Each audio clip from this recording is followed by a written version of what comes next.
വൃത്രാസുരനെ വധിച്ചതിൽ നിന്നുമുള്ള പ്രായശ്ചിത്തമെന്നോണം ഇന്ദ്രൻ മാനസ സരസിലെ ഒരു താമരക്കുളത്തിലിരുന്ന് തപസ്സാരംഭിച്ചു. ആ സമയം സ്വർഗത്തിലെ സിംഹാസനം ഒഴിഞ്ഞുകിടന്നു.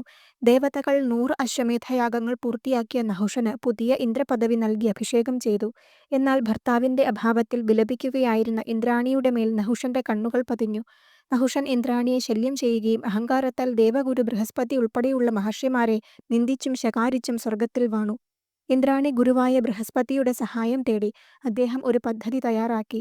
അതുപ്രകാരം ഇന്ദ്രാണി സപ്തർഷികൾ ചുമക്കുന്ന പല്ലക്കിൽ എഴുന്നള്ളി വന്നാൽ താൻ നഹുഷനെ ഭർത്താവായി സ്വീകരിക്കാമെന്ന് അറിയിച്ചു.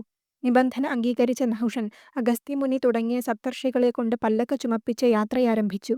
അക്ഷമനായ നഹുഷൻ സർപ്പ അഥവാ വേഗത്തിൽ നടക്കാൻ ആജ്ഞാപിച്ചുകൊണ്ട് കൂട്ടത്തിൽ പൊക്കം കുറഞ്ഞ അഗസ്ത്യമുനിയെ ചവിട്ടി.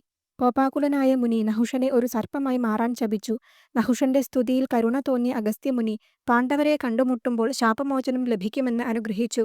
ഉടനെ സർപ്പമായി മാറിയ നഹുഷൻ ഹിമാലയത്തിലെ വനങ്ങളിലേക്ക് മറഞ്ഞു.